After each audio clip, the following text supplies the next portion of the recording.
Olá, amigo internauta. Então, novamente aqui, eu, Fred João, aqui com Tocando Oculto, trazendo Orlando de Freitas Júnior. E hoje também um convidado aqui muito especial, que é o Walter Teixeira de Andrade. E para quem não conhece, eu vou dizer um pouquinho de quem é o Walter, né, para a gente poder estar conhecendo melhor nosso entrevistado. Ele é um farmacêutico bioquímico formado pela Universidade de São Paulo, especializado em microbiologia. Ele também exerceu durante 28 anos atividade na área técnico-científica relativamente à pesquisa e desenvolvimento de produtos farmacêuticos, cosméticos e imunológicos também, né? Imunológico também. Legal. E atuou como consultor científico em centro de pesquisa e desenvolvimento para a especialidade de microbiologia nos campos de bacteriologia e micologia, Brasil e América Latina. Agora, nos campos aqui da filosofia, a gente tem ele trabalhando na Sociedade Brasileira de Obiose, exercendo atividades como instrutor em graus de iniciação e palestrante. A gente tem também ele fazendo parte do programa Universo Sem Fronteiras na Rádio Trianon, em São Paulo, né? E também ele coordenou e apresentou o programa Eubiose e Você na Sociedade Brasileira de Obiose, na Rádio Capital, aliás. E também como metafísico e humanista, ele também trabalha nessas áreas. É um grande pesquisador, na verdade, né, Walter? Minha vida toda é dedicada. Há muitos anos, desde os 14, 15 anos. Então faz um pouco tempo, né? Pouquinho tempo. Então, e hoje a gente veio trazer para você, amigo internauta, um tema muito bacana. É um tema que ilustra um pouco melhor. Na verdade, acho que eu não sei quanto tem de material desse na internet, né, Walter? A gente não pesquisou, mas... Tem muito. Sobre a Segunda Guerra, a Primeira Guerra Mundial. Não muito pelo aspecto transcendental, né? Então, pelo histórico tem bastante. Então, o histórico tem muito, mais o lado oculto da Primeira e da Segunda Guerra a gente quase não vê por aí. Então, esse foi o tema que a gente escolheu para apresentar para vocês aqui no programa Tocando Oculto. E falando, então, com mais profundidade sobre quem foram os membros principais, aí, os cabeças dessa história toda, né? Exatamente. No lado oculto deles. Então vamos começar um pouco com essa história, né, você quer começar pela Primeira Guerra ou pela Segunda? O que você acha que é mais interessante a gente começar já? Eu acho que a gente podia começar pela Segunda, porque na verdade, já começando a falar, na verdade a Segunda foi uma consequência da Primeira, né? Né? Tratado de Versalhes, né? Houve uma série de situações não convenientes para a Alemanha, a gente sabe disso, né? Sim. Então a Segunda foi consequência da Primeira. Então, mas eu acho que vamos pela Segunda, porque na Segunda existe um fato importante que é o lado oculto, né? O lado oculto dos cultos, né? E também devemos considerar que o nazismo ele tinha uma característica de religião. Hitler, né? Então eu acho melhor. Depois a gente pode, numa outra oportunidade, começar também estar na Primeira Guerra, que tem muitas coisas interessantes.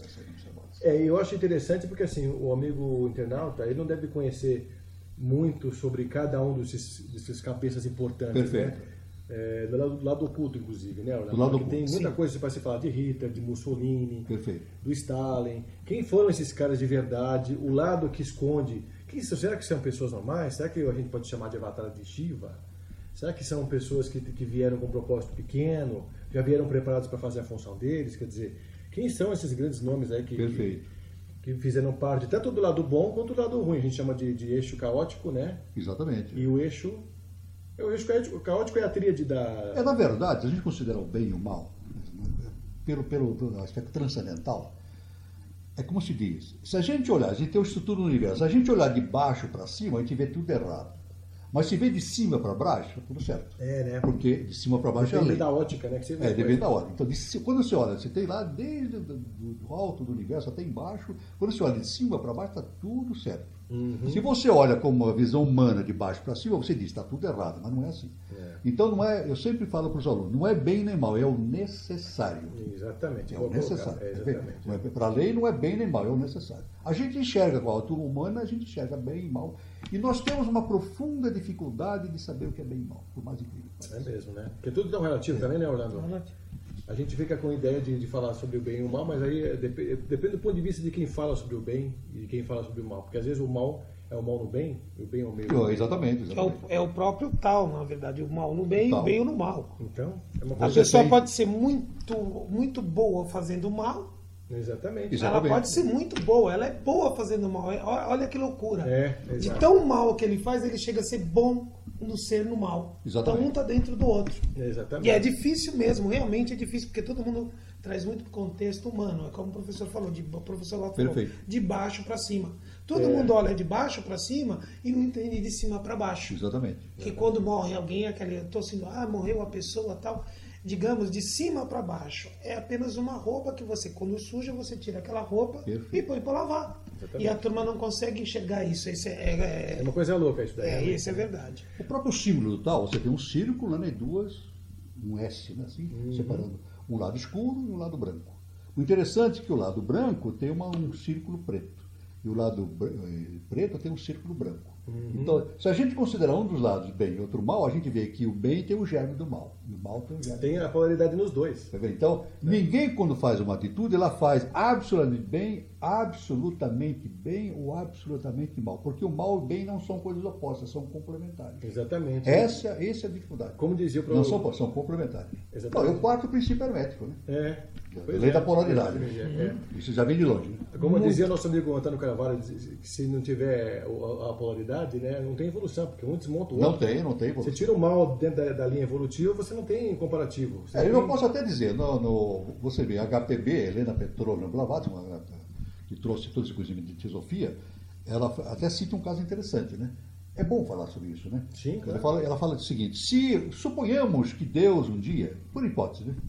Aí eu inventei uma história baseada nessa suposição de HPB. Suponhamos que um dia Deus dissesse assim: a partir de amanhã não tem doenças mais na Terra. Então eu ligava o rádio de manhã e dizia: as doenças sumiram. Eu ia ficar muito contente. Mas depois de uma semana ou depois de dias, aí eu começo a ver a indústria farmacêutica indo à falência, médicos desempregados, etc. Toma uma crise mundial, as pessoas saindo na rua, brigando, porque. Né? Então, a HPB diz então o seguinte: se o mal fosse eliminado da face da Terra, o bem também seria eliminado. Também, porque uma faz parte da outra. Porque você não pode, é a mesma coisa, você tem o dia e a noite. Você não pode ter só dia ou só noite. Até porque você não teria nem nome para isso, né? Exatamente, o dia e a noite, são juntos, né? Agora, evidentemente, aí no princípio das coisas, é por isso que na Bíblia diz assim: no princípio era tudo trevas. Não é trevas de escuridão, é trevas de equilíbrio. Quando a luz... Isso é bom dizer, né? Porque as pessoas se confundem muito com trevas com escuridão. Quando a luz se está em equilíbrio com a sombra, então é treva. É treva. Agora, quando... então esse é o conceito? Esse é o conceito. Olha que interessante, Orlando. Na Bíblia, então, o Moisés diz assim: no princípio era tudo trevas. A pessoa entende que treva é a escuridão, não é? Então, é o equilíbrio entre luz e sombra. Aí quando ele diz assim: faça essa luz, na verdade ele fez a sombra também. Ele dividiu. Ele pegou aquela treva, dividiu, polarizou, então surgiu a luz e a sombra. Legal. E no futuro, através da evolução cósmica, né, novamente vai haver o equilíbrio entre luz e sombra. Né? Legal. Recuperando aquela estabilização. Né? Bom, legal. Então você já tem mais ou menos o panorama do que vai ser a nossa conversa, né? É um assunto muito importante. Então é o lado oculto da Segunda Guerra Mundial. Então fiquem com a gente que a gente volta já já.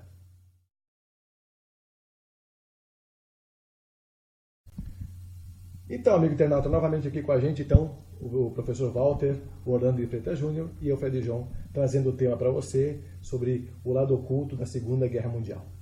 Então, Walter, eu quero que você coloque para a gente como é que você vai querer abordar o começo dessa história toda. Eu vou abordar inicialmente com 3 pontos fundamentais. Primeiro, a questão da história, a questão da lógica e a questão do ocultismo. Olha, são 3 pontos importantes. São 3 pontos importantes.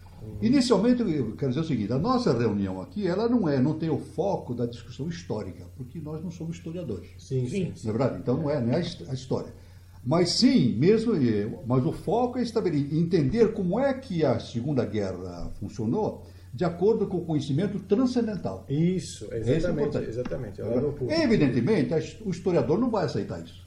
O conhecimento transcendental, no futuro esse conhecimento será aceito na universidade, mas por enquanto não. Né? Então, é imperioso que a gente diga uma coisa, já de início: a história precisa ser reescrita. A história do Brasil é a história geral. E você colocou um ponto interessante, porque a gente vai ter um programa no History Channel falando sobre onde está Hitler. Então, Hitler não morreu, como falaram mesmo.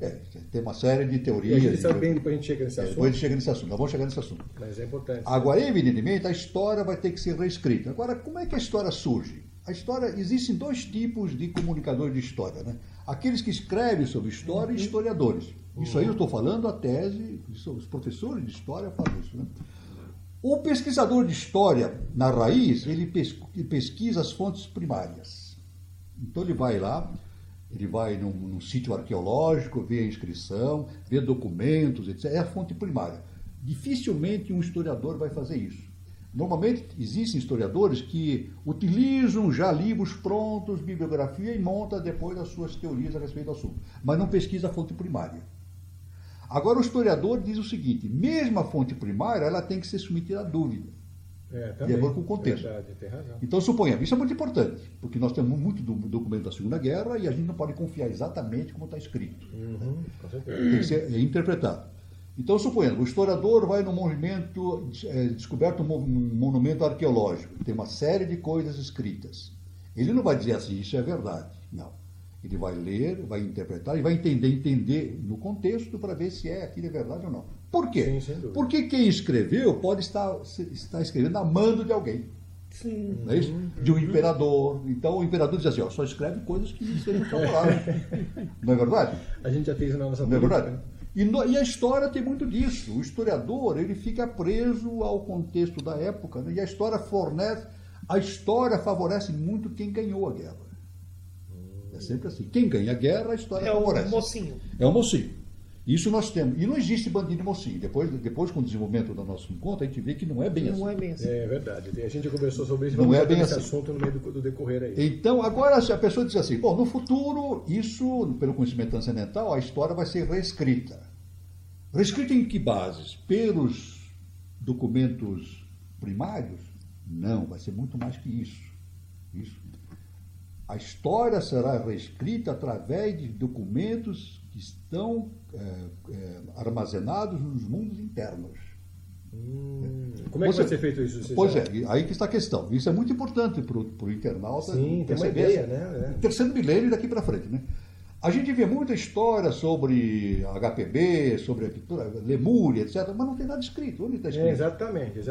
Onde tá? Então o internauta já pode perceber o seguinte, que aqueles que escreveram essa história, eles fizeram leituras no Akasha. Não foram em livros históricos, não existe. Então os mestres fazem a leitura akáshica e vão escrevendo aquilo que eles veem no mundo, no Akasha. Para quem está pegando esse assunto agora, não tem muita informação esotérica, o que significa essa leitura akáshica? Como é que ela se dá, o processo? Veja bem, nós temos um centenário, nós somos constituídos de maneira centenária, desde o físico até o Atman, 7 corpos. Né? Além do Atman, que é a consciência crística, quando a gente desenvolve a consciência crística, a gente entra justamente no segundo trono. Que é justamente, que na Igreja Católica é a Mãe Divina. A Mãe Divina, né? E é justamente ali naquele trono e para cima que é possível fazer a pesquisa akáshica. Porque a manifestação está começa tudo registrado, nada se perde. Ele pode ir para frente, pode ir para trás. Então é um encontro muito sutil da sutilidade. É uma coisa impressionante. Se nós compararmos com um vídeo, a gente pode ir para frente, pode ir para trás, pode acelerar para frente, acelerar para trás, congelar a imagem e mais. Os mestres dizem, é possível aquele que consulta o registro akáshico entrar dentro da cena. Interessante. Entrar da cena. Então, por exemplo, ele está lá na Batalha de Waterloo, né? Está vendo o Napoleão perdendo tudo. Então ele pode perceber, ver o fato e pode entrar dentro da cena. Ele só não pode interferir no andamento. No resultado. Ele pode ser espectador só. Não que ele queira, ele não vai poder interferir. Ele não tem condições de alterar o fato. Aquilo já está registrado. Mas ele pode, inclusive, ver soldados lutando e ele vai sofrer muito com aquilo. Quer dizer, além disso, para que um indivíduo, um ser, consiga fazer pesquisa akáshica, ele precisa estar preparado para isso, porque a informação é muito forte. É pesada, né? É muito forte. São cenas fortíssimas. Né?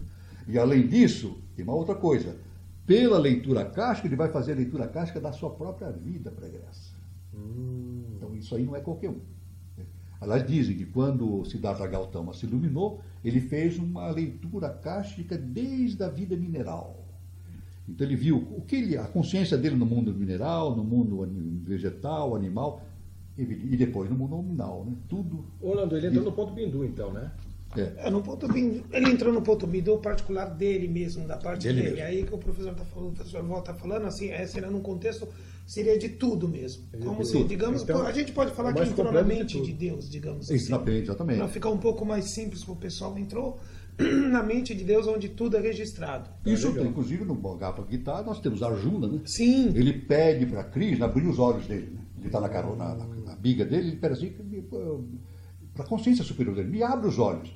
E num determinado momento, o Krishna abre os olhos dele, e ele vê. Aí ele grita, não quero ver mais, não estou suportando. Aí o Krishna fecha os olhos. O Arjuna, que a nossa consciência humana não conseguia ver aquilo que estava no... É por isso, viu, Fred, que muita gente não entende por que a gente esquece as nossas vidas pregressas pela reencarnação.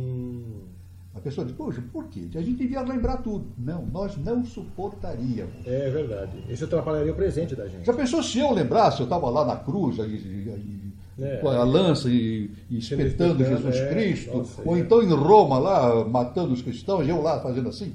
Eu não ia aguentar hoje. Então é melhor que eu esqueça. A lei diz assim, não, você vai dar uma pausa, né? Depois esquece isso, vai trabalhando, depois, quando você tiver condições, você vai lembrar. Legal, mas voltando então ao assunto, né? Então, evidentemente, no sentido de pesquisa, no futuro será consultado os registros acásticos e também, né, os conteúdos históricos contidos nos mundos internos, principalmente do Átila. A questão da lógica também, isso é uma coisa muito importante, né? A questão das premissas, né? Isso é bom enfocar isso, né? Aristóteles, quase 2.500 anos, a lógica aristotélica está do jeito que ele deixou. Impressionante, ele montou daquele jeito e ninguém mexeu mais. Funciona até hoje, a lógica aristotélica. É verdade. Não é verdade? Então, nós dizemos assim, é muito importante o raciocínio lógico. Ninguém vai discordar que o raciocínio lógico é importante, né?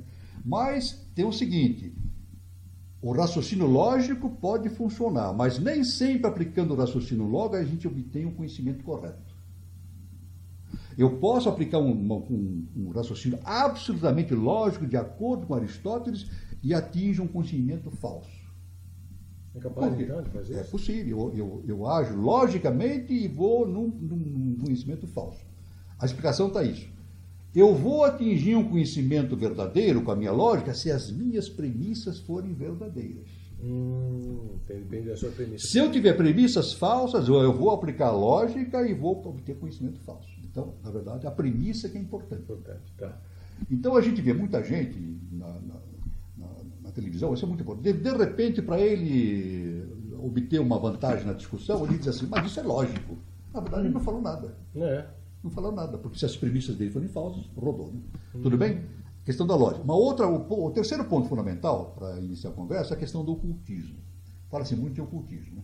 Se a gente pergunta para uma pessoa o que é ocultista, a pessoa comum, ela vai pensar que o ocultista é aquele que faz práticas ocultas, astrais, né? Inclusive negativas para prejudicar outros, etc. Né? Práticas astrais.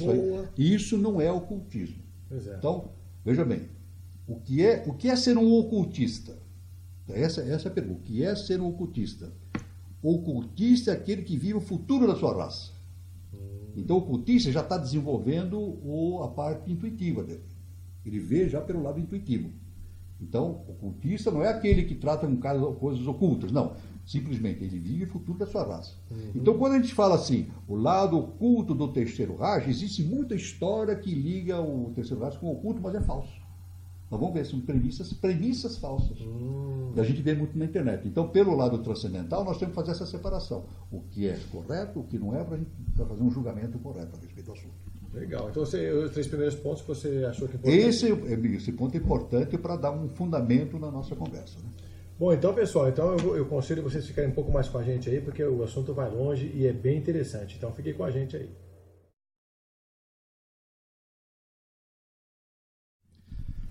Bom, amigo internauta, então novamente aqui, Fred João, Orlando de Freitas e também o Walter Teixeira, trazendo para vocês então essa conversa bacana sobre o lado oculto da Segunda Guerra Mundial. E vamos começar então com os pontos principais, né, Walter? Exatamente. O que a gente pode estar descrevendo para o amigo internauta aí? Bom, evidentemente, eu acho que o fundamento, a questão crucial na questão do nazismo é a eugenia.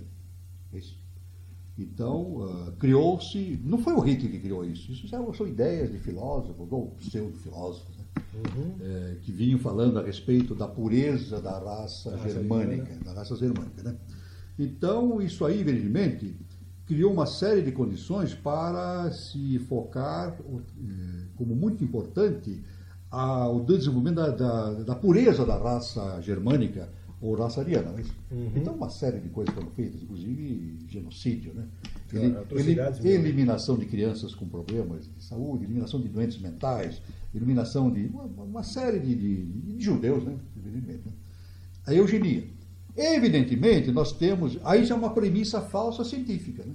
Científica. Sim, é verdade. Dentro do nosso ramo de conhecimento transcendental, nós falamos em eugenia, mas é um sentido inverso, não é verdade?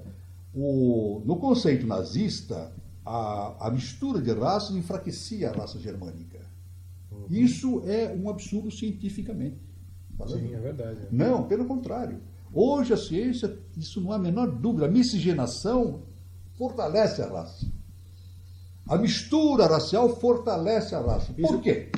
Por quê? Porque os genes recessivos são eliminados. E toda vez que uma raça se fecha, começa a ter doenças degenerativas.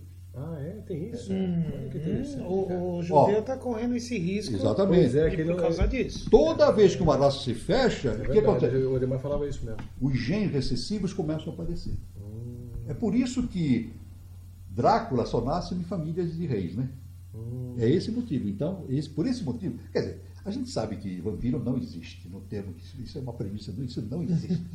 Vampiro que supa sangue, isso não existe. Mas a história diz que aquela sucessão de vampiros sempre nasce no contexto de uma família nobre, real, justamente porque a família nobre se fecha. Casam-se entre eles. Entendi. Com irmão, etc, etc. Então, vai a possibilidade dos genes recessivos aparecerem muito. Então, a primeira premissa falsa da ideia nazista é a pureza da raça, que seria melhorada através do isolamento da raça. Isso não é verdade, né? Tá. E, evidentemente, um outro contexto interessante no nazismo é a estimulação dos ritos nórdicos, de mitologia nórdica, né? Então, existia um grande movimento na Alemanha para repelir o cristianismo, né? Não aceitar mais as premissas do cristianismo e muito menos do judaísmo, né? E desenvolver, estimular os ritos da mitologia nórdica, né? Por isso que o Hitler tinha uma verdadeira paixão pelo nosso Odin, pelo panteão nórdico. Aquelas composições, né, de Wagner. Ele tinha, né? Inclusive a ópera, aquele ator, aquele personagem Rienzi, era a coisa mais espetacular para ele, né? Tornou-se um símbolo para ele, né? Uma verdadeira fanatismo que ele tinha, né? Inclusive combinava muito bem com o ritmo dele, pessoal. Com o ritmo dele, exatamente. Então, esse foi a segunda característica, além da eugenia, isso, foi a estimulação dos ritos e mitologia nórdica. Agora, premissas. A eugenia não foi criação do rito do nazismo. Fazia-se eugenia em outros lados Não se falava muito. No início do século, praticava-se eugenia nos Estados Unidos. Lá mesmo faziam isso? Exatamente. Porque era um conceito da época. Por isso que o Ku Klux Klan é isso. O Ku Klux Klan surge dessas coisas, né? Tinha eugenia. O Ku Klux Klan surge dessa ideia, né? Que é uma coisa anti-evolutiva, né? Que inclusive levou a transferência do projeto evolutivo, né, dos Estados Unidos para um dos motivos, né? A Ku Klux Klan. No início do século, nos Estados Unidos, existem registros que milhares de pessoas foram esterilizadas por terem problemas mentais, problemas de uma série de problemas, né? O que é um absurdo nos Estados Unidos. Então a eugenia, na verdade, já nos Estados Unidos se fazia, em outros lugares também deve ter sido feito isso, evidentemente, né? Então, a estimulação dos ritos nórdicos, né? E estabeleceu de uma religião de Estado. Isso é muito importante também. Na verdade, viu, Fred, todo movimento autoritário ele tem uma visão de Estado autocrático, né? A religião é necessária que o indivíduo na religião tenha fé e tenha medo. Porque pelo medo ele prende o sujeito. Então, toda religião, a boa religião, dentro do parâmetro, a pessoa tem que ter fé e tem que ter medo. Então, a gente vê dentro da teologia ocidental católica, é isso? Cristã, é falado assim, que devemos temer a Deus. Mas quem teme não se aproxima, né, Orlando? Mas olha, o primeiro é amar a Deus sobre todas Deus, as coisas. Como Deus é meu pai. Eu vou ter medo de Deus? É a mesma coisa que eu entrar em casa e sentir medo do meu pai dentro de casa. Exatamente. Isso é um problema psicológico, um distúrbio de como é que o temor pode aproximar alguém e fazer esse alguém amá-lo? Pois é. Não dá. Mas o medo e a fé, evidentemente, é a característica da religião. E os nazistas usaram e com muito vigor. Com muito vigor. Então, o Hitler estimulava aquelas paradas, aqueles exposições de pessoas com características nórdicas, né? Aqueles vestimentas nórdicas, etc., sem nenhuma ligação com a prática cristã, etc., né? E, evidentemente, com a suástica, que é a sovástica, na verdade, que é o sentido. Ao contrário, né? A evolução ao contrário. Se você vê filmes da época, isso está na internet, o que ele fazia era massivo. Milhares de estandartes e bandeiras com a suástica. Foi impregnação da mente do ser humano para pensar só naquilo. É verdade, E fazer então, as crianças logo de cara. Logo de cara. Não, você vê, existia, isso tem na internet, as crianças nas escolas, 5, 6 anos, elas chamavam Hitler de Deus. Nossa. Na rua chamavam o titio Hitler. Era o titio Hitler. Então, eu vou até mais tarde, eu vou pôr aqui um trecho de uma oração que eles fazem, a respeito, eles chamam o Hitler de nosso Deus, nosso Salvador. Nossa, mano, isso. E existia até, aliás, eu tive uma informação que depois eu tentei recuperar de um estudioso, em que num determinado momento, o Hitler disse o seguinte: eu vou fazer o que Jesus Cristo não fez. E Himmler, Heinrich Himmler, é o meu Paulo de Tarso. Ele diz assim: o Himmler é o meu Paulo de Tarso. Caraca. O negócio é sério, né? É feio o negócio. É feio. Então, evidentemente, a suástica, de maneira massiva, era empregada em bandeiras, estandartes, monumentos, aqueles desfiles, né? E o Hitler passava sozinho. Tem um que eles reúnem no estádio, aquela coisa gigantesca, todo mundo fica em silêncio, ele vai andando, vai até outro lado, todo mundo olhando, daí ele volta andando, todo mundo em silêncio, aquele respeito ao Deus. Então, é engraçado a força que ele conseguia manter nas pessoas, né, de atração, porque você vê no filme, é uma multidão infindável ali na frente. Exatamente. O símbolo, o respeito ao cara, quer dizer, quem é o ser, né? Ali o ser... Mas isso veio anteriormente, porque durante o segundo Reich, que era o do Kaiser, né, o primeiro, qual foi o primeiro? O terceiro Reich. Qual foi o primeiro Reich? Qual foi o primeiro Reich? O primeiro é o Santo Império Germânico, cujo grande expressão chamava-se Barbarossa. Por isso que a invasão da União Soviética, da Rússia, foi a Operação Barbarossa. O Hitler não dele, não. Que era o grande... Isso foi na Primeira Guerra? Não, na Segunda Guerra. Isso já foi na Segunda Guerra. Já foi na Segunda. O primeiro Reich, Santo Império Germânico. Depois, o segundo Reich foi justamente nos Kaiser, né? Claro, tem uma série, o Wilhelm, uma série, né? E tem uma série E naquela época circulava aquela ideia de que a Alemanha tinha a proteção de Deus para comandar a humanidade. Isso já estava muito claro nessa. Então o Hitler, evidentemente, ele não criou essa história, ele absorveu muita coisa desse conhecimento, né? Do Nietzsche também, né? Ele fez uma coletânea dos filósofos ali. Exatamente. Veja bem, não era o Hitler, né? É a lei. Agora, então, vamos deixar para o nosso amigo internado que está curioso em querer saber a lei, evidentemente, no fundo, isso era o palco, nos bastidores, a lei foi tramando, foi costurando essas coisas, ajustando para que se produzisse a Segunda Guerra, porque era uma necessidade para fazer uma limpeza no karma da humanidade e estabelecer novas situações políticas e sociais para a humanidade. Então, eu queria que você dissesse para o nosso amigo internauta, então, Walter, exatamente como é que você poderia definir o Hitler no lado oculto para o nosso amigo internauta, que é um pouco leigo, às vezes até ele tem mais curiosidade em querer conhecer um pouco mais sobre o Tudo bem. Pelo conhecimento transcendental, nós temos o seguinte, nós temos vários planos no universo, mas os três aos quais nós nos relacionamos mais diretamente é o primeiro, segundo e terceiro trono. Na verdade, na teologia católica, nós temos o Pai, a Mãe e o Filho. Então, primeiro, segundo e terceiro trono. Mas pelo conhecimento transcendental, nós temos o Pai cria, a Mãe mantém e o Filho transforma. Então, vendo na Índia, né? Brahma, Vishnu e Shiva. Brahma cria, Vishnu mantém, que é a mãe, e, evidentemente, Shiva transforma. Todo o processo que aconteceu na Segunda Guerra foi um processo de Shiva. Transformatório. Intenso. Transformatório. E não foi só num ponto, a gente ainda chegou ainda nos outros, ainda no Mussolini. Nós vamos falar depois. E vamos ver o que a Segunda Guerra produziu no mundo ocidental. Foi uma coisa que tem o lado bom também, né? O mal e o bem. Tem o lado bom. O bem e o mal, no caso. Né? Inclusive, a ONU foi fundada depois, né? Fundaram a ONU, que não existia, né? Existia outro sistema que não funcionava. A ONU até hoje não funciona muito bem, né? Não vamos, mas é um princípio.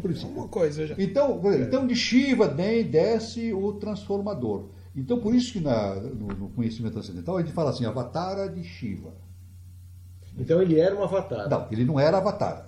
Então, que uma outra coisa, nós dizemos o seguinte, não existem avataras, existe descida da lei que é Avatara. Então ele era um veículo do processo avatárico. Isso é uma coisa. Mas eu já ouvi o Carvalho falando, inclusive, que ele era um avatar de Shiva. Não. Veja, vamos colocar a coisa no termo exato. Não existem avataras. O que existe é descida da lei. Essa descida da lei chama-se Avatara. Por exemplo, Jesus, a gente é um avatar, mas tecnicamente, na verdade, ele é um veículo de Avatara. Qual era o avatar nele? Cristo cósmico. O Cristo está lá em cima, o veículo e vem e polariza passa ele aqui e tal, passa a história dele. Ele faz o papel de veículo. De veículo. Tanto que a gente não deve falar Jesus Cristo, Jesus ou Cristo. É o Cristo, né? Que é o título, né? Jesus ou ungido. É o Jesus que recebeu unção cósmica justamente pela descida. É porque Cristo não era o nome, era o título. É o título, condição dele de Cristo. Exatamente. Como existe, o Cristo foi avatarizado, como dizem, né, isso é conhecido, ele é um avatar de Vishnu, do segundo trono, né? Por isso que na Bíblia diz que ele foi concedido pelo Divino Espírito Santo. É isso? Claro, foi concedido pelo Divino Espírito Santo, que é Vishnu. É isso? Então, da mesma forma como existem avataras de Vishnu, existe avatar de Shiva. Porque é polaridade, a gente está falando aqui o tempo todo. E vem para derrubar. Então, aqui nós temos, olha, Adolf Hitler, a consciência que desceu, que foi a consciência, Átila, rei dos Hunos.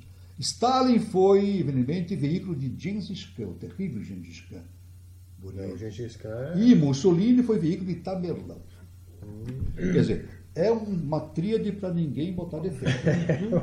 Tanto que o nosso mestre, né, o professor Henri Jansson, chama da tríade caótica. E até ele fala que o Adolf Hitler fez tudo direitinho como o Átila determinou, e até mais ainda. Ele até caprichou. Ele se excedeu, né? Ele se excedeu. Quer dizer, evidentemente, o que ele cedeu, ele vai ter que responder karmicamente por aquilo que ele fez. Mas ele... Um grande filme que eu recomendo é Moloch. Esse Moloch existe na locadora. Existe na locadora. É um russo que faz o filme, eu recomendo para os internautas. Existe, só para complementar, está havendo um jantar e o Hitler está falando. De repente o Hitler começa a falar de eugenia, de e se transforma no filme, né? De repente aquilo passa e ele diz assim, eu estava falando sobre o quê mesmo? Então o autor sabia. Quem fez o filme é do ramo. Ele mostrou o processo naquele instante de avatarização. E dizem, os documentos dizem que o Hitler era uma pessoa doce. Brincava com as crianças, beijava as crianças. De repente, os animais, né? De repente ele ficava, como é que é? Uns 5 minutos. O capeta baixava nele e ele ficava justamente esse jogo da coisa. É claro que o Hitler era um ser humano. Um ser humano, né? Agora, por que o Hitler foi escolhido? Evidente que a lei diz assim, precisamos encontrar um veículo para que essa avatara de Shiva se desça a face da Terra e faça o trabalho. Porque na Primeira Guerra ele ficou, a gente tem pelas histórias do que a gente tem de conhecimento sobre ele, né, na Primeira Guerra, ele ficou meio que com muita bronca de tudo aquilo que não foi resolvido por ele mesmo. Então ele começou, até ele foi pedir trabalho, né? Falou, se você quiser ser nosso espião ali no pessoal que está tentando armar alguma coisa contra o governo, você vai servir de veículo para a gente. Ele foi, no fim, ele acabou virou a casaca. Ele virou a casaca, exatamente. Então, quer dizer, ali você já sente que ele se incorporou na ideia, que ele sentiu que ele tem aquela Ele missão? voltou da guerra e o próprio, a Força Armada da época, os militares, realmente pagavam para ele fazer espião para ver. Aí, mas chegou lá ele se entusiasmou, né? E aí ele realmente ficou começou já a fazer as pregações dele, né? Foi justamente quando o Rudolf Hess, né? Que foi foi condenado, né? Em Nuremberg, né? O Rudolf Hess, ele fala o seguinte, que quando ele olhou para o Hitler, e depois ele sempre falava assim, os grandes olhos azuis de Hitler. Ele olhava assim para o Hitler, esse é o nosso Salvador. Ele tinha olhos azuis, os grandes olhos azuis de Hitler. Então ele ficou assim, apaixonado por aquela figura. E todos ficaram. Existem na internet reuniões do Partido Comunista em que o Rudolf Hess dá um verdadeiro show de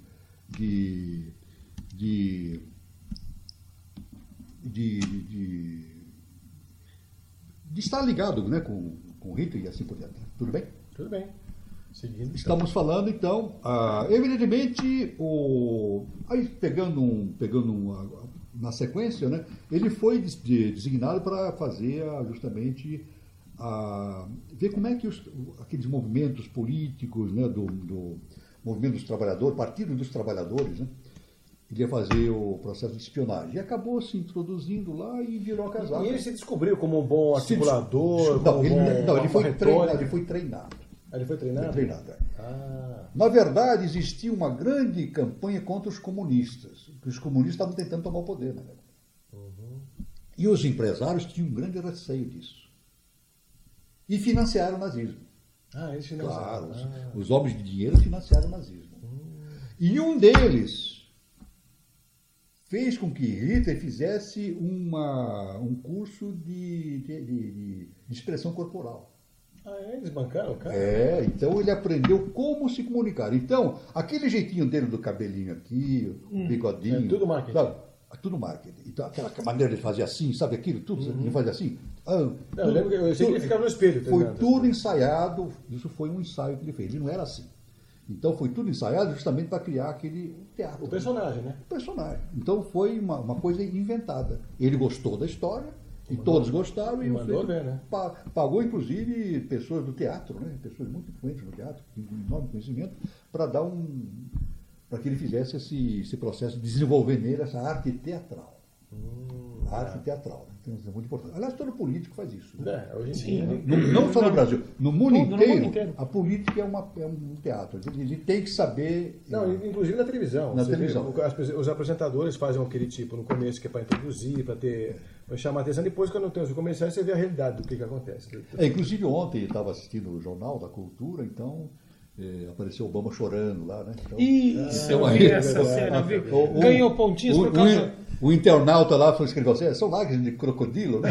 Então, quer dizer, faz parte do marketing, seja Obama, seja quem for, tem o marketing, né? Porque ele foi chorar, foi em 2012, aquela coisa. Ele chorou agora porque, se não me engano, a Hillary está subindo nas pesquisas. Está subindo, exatamente. Então, uma maneira de você vai jogar pela emoção. Então, aí se forem falar, muita gente falou, não, ele chorou mesmo. A gente não sabe. Antes da eleição, o político vai beija a criancinha, né? Sim, que isso daí a gente conhece. Toma rabo de galo no boteco. Rabo de galo. Por aí, a gente não vai acabar mais. Bom, tudo bem. Então, vamos lá. A inversão, evidentemente, o Hitler era adorado como grão-mestre de uma ordem.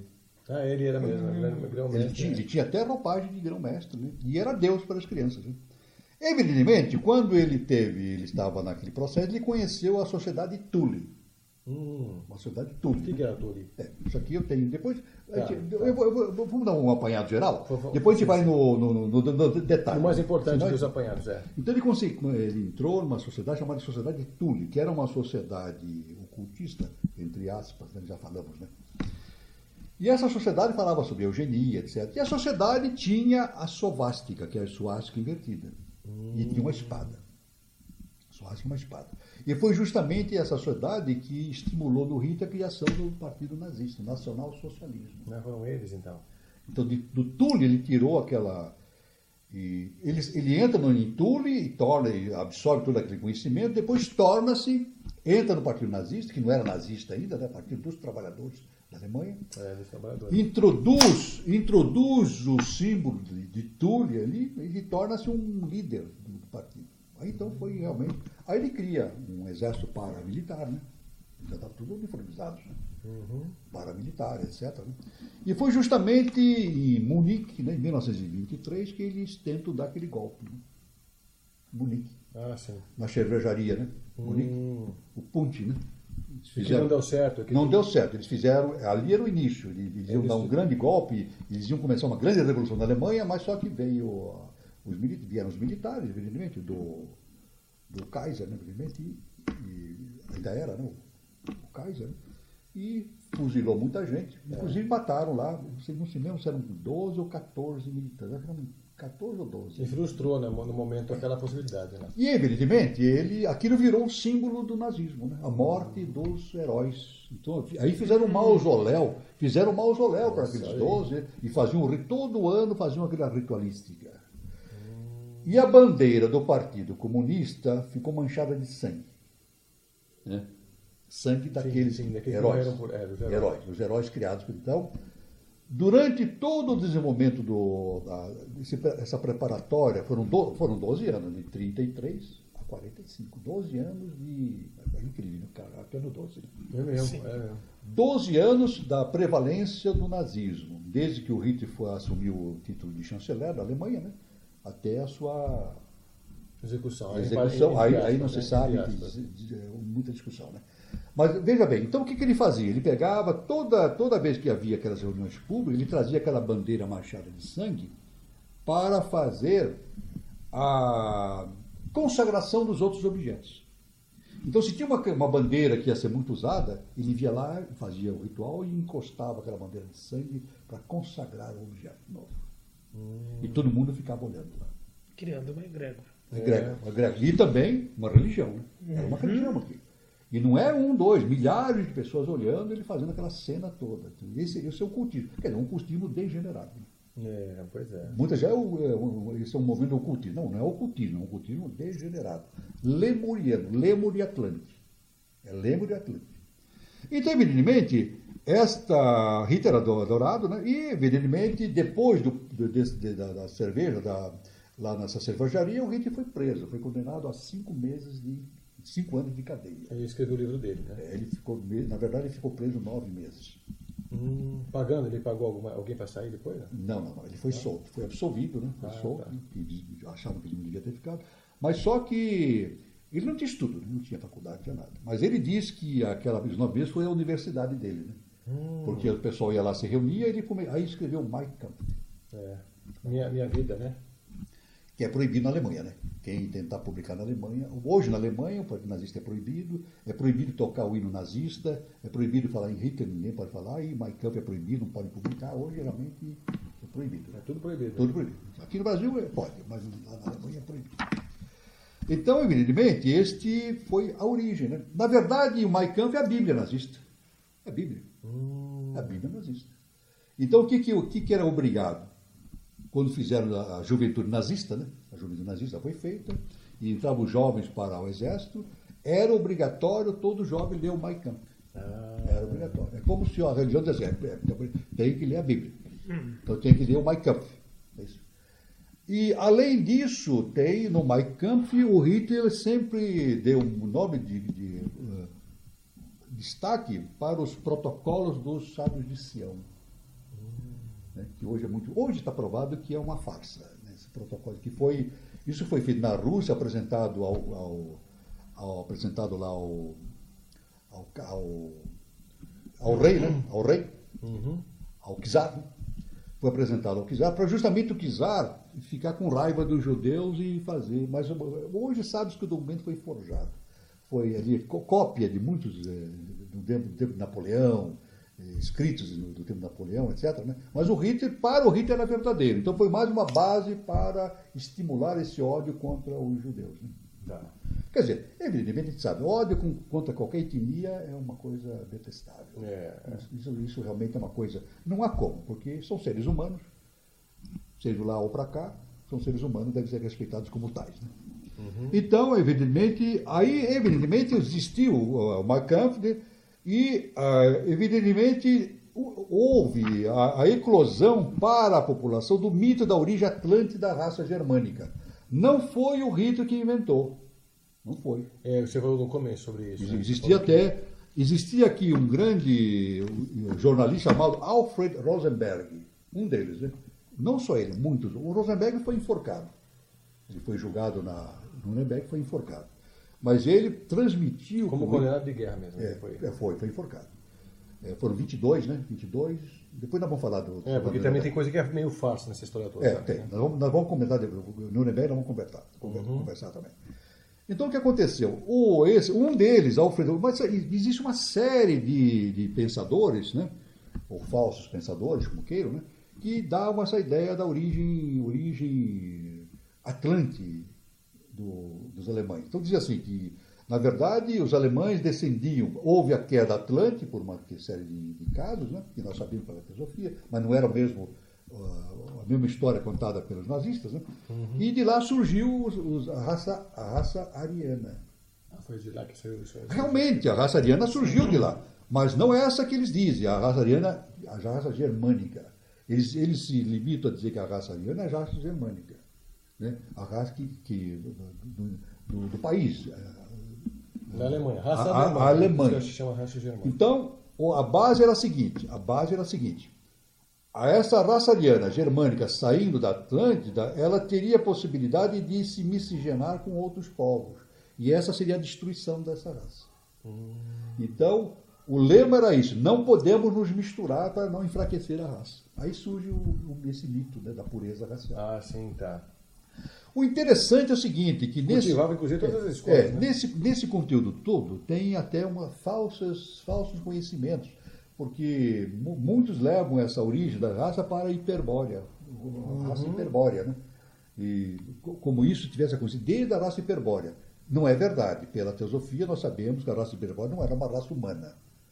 A Adâmica hiperbórea a primeira de todas, não era. A primeira raça humana foi lemuriana, mas mesmo assim da metade para frente. Que foi dado a possibilidade do desenvolvimento da tríade superior. Então, realmente, a raça ariana saiu do seio da Atlântida, foi a quinta subraça semítica, mas não do jeito que o nazismo e os pretensos defensores pintaram lá, né? Pintaram dessa forma. Então, veja bem como a coisa vai surgir. Então, na verdade, o Hitler assimilou tudo isso. Ele foi assimilando e foi muito bom para ele. Ele teve na Primeira Guerra, né? Sofreu o ataque por armas de gás, ficou cego. Não é isso? O Hitler ficou cego? Ficou cego por um certo tempo. E foi tratado no hospital. Ele foi tratado, aliás, por um médico judeu, né? Aliás, depois... Ele recuperou a visão dele. Recuperou a visão, né? Aí, um dia foram entrevistar o médico judeu, antes dele morrer, ele assim, sarcasticamente, falou assim, eu nem sabia disso. É claro que ele era médico, a missão dele era salvar, né? Mas ficou no ar essa coisa, eu nem sabia disso. Se eu soubesse, o que ele podia fazer? Né? Se eu soubesse o futuro... E tantos tentaram matar o Hitler e não conseguiram, né? Exatamente, foram vários atentados. Então o Hitler sai, justamente ele se recupera da visão, né? E aí ele volta, 24 anos, por aí, né? Justamente para a Alemanha, né? E tenta subir na vida, ele não consegue, né? Como pintor, etc. Não consegue, mas ele foi se aproximando de determinados jornais, depois a Tully, etc., até ele se convencer a ele mesmo que ele era homem. Né? Tá. Então você tem aí um panorama assim, mais sintetizado sobre como é que as coisas começaram. Como as coisas começaram. Então a gente vai continuando daqui para frente com um pequeno break aqui no nosso programa. Pois não. Daqui a pouquinho a gente começa então com a história... Pois não. Pegando fogo, né? Pegando fogo. Então, fique com a gente, pessoal. Bom, pessoal, então a gente vai ficando por aqui com o professor Walter Teixeira Andrade, que trouxe hoje um conhecimento muito bacana aí sobre essa ideia da contemporaneidade, né? E a gente também trouxe aqui o nosso amigo Orlando Freitas e eu, Fred João, aqui tocando o culto para vocês com vários conceitos, vários temas. E foi um papo muito gostoso, né, Walter? Você gostou? Foi excelente. Curtiu, gostou? Eu gostei muito, foi excelente. E como é que as pessoas conseguem te achar? Você quer deixar algum contato para as pessoas procurarem você para palestrar, de repente? Palestrar, eu estou à disposição. Eu faço palestras, né? Não só em entidade, em clubes também, né? Eu já fiz várias palestras no Clube Pinheiros e em outros lugares, é só me chamar. Né? Então, como é que é o seu contato para as pessoas? Aliás, se quiserem que eu faça palestra na Igreja Católica e no Luterano, eu posso fazer. Eu adapto, né? Adapto o conceito, a linguagem. Adapto a linguagem, ou no centro espírita também, né? Eu adapto a linguagem dentro do contexto, né? Porque a linguagem é universal, né? A linguagem é universal, né? Por isso que eu acho pro jovem, eu digo assim, a pessoa tem que falar uma linguagem adaptada a cada nicho, né? Para dar o seu resultado. E dar o recado na linguagem específica, né? Exatamente. Isso é uma técnica que os avataras usam. Falam de acordo com a tônica do ciclo ou do momento. Né? Isso não faz sentido, né? Não faz sentido. Mas você quer deixar algum contato, ou telefone, ou e-mail, alguma coisa? Não, o telefone, eu posso dar um e-mail, né? wtandrade@yahoo.com.br. Tá, eu vou colocar aqui embaixo no GC para vocês acompanharem. Ou então pode pôr, se aqueles que quiserem ouvir, assistir as minhas palestras no YouTube, tem o canal lá que eu ponho, pode pôr Walter Teixeira de Andrade e vai aparecer lá. É só pôr no YouTube, Walter Teixeira de Andrade, tudo junto vai aparecer o. Legal, tá bom. Tem 19 palestras lá já Legal, no YouTube. Vários assuntos, né? Mas aí, como está sempre colocando no Coisa Nova, então daqui a pouco vai ter 20, 21, né? Está sempre colocando. Inclusive o Fred John lá. Você vai colocar também lá no. Vou. O Fred John enriquecendo e fazendo propaganda do seu trabalho, né? Legal, vai ser bacana, muito bom. E agora vamos deixar o Orlando também fazer suas considerações finais, para o pessoal que quer procurar você para fazer as suas palestras, dar os seus cursos. Tá, nos meus cursos ainda vai ter mais coisas ainda para esse ano que vai, algumas palestras, algumas coisas, e uns cursos de tarot também que eu já fiz no espaço e vou continuar. Então, para quem quiser contratar o Orlando para fazer desenvolver esses workshops ou até mesmo os cursos, ele está fazendo um tarô avançado, né, Orlando? Você fala sobre muitas coisas, tarô mitológico, tarô maior, menor, um monte de coisa. Isso, parte iniciática e também uma parte muito também de PNL, que eu sou master em PNL, então tem muita informação aí, muito trabalho também que dá para fazer com o pessoal. Também. Então, é bacana porque eu já conheço o trabalho do Orlando, a gente pode botar a cena aí embaixo que vale a pena. Bom, amigos, então eu sou o Fred João, quem quiser procurar nosso trabalho. Só um recado, né? Que eu já falei para que eu estou terminando de escrever o livro, né? O livro. Sim. Estou terminando o 14º capítulo, serão 15 capítulos. Inclusive, essa matéria que foi discutida aqui, nessas gravações, vai fazer parte. O último capítulo é Nova Civilização. Então, ótimo. Olha, tá então, aberto para... Em primeira mão. Para fazer a síntese. Depois eu vou... em primeira mão. Eu só espero que o livro seja de utilidade para muita gente. Não, vai ser sim, com certeza. E a gente vai esperar que vocês também comentem sobre isso nas redes sociais, no próprio YouTube, né? Porque a gente vai deixar esse espaço aí.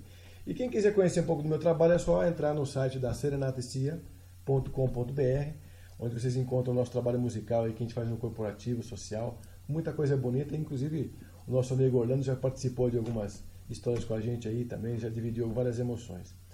Vou ficando por aqui então com vocês também no programa Tocando o Culto, trazendo um novo tema assim que possível, ok? Valeu, gente!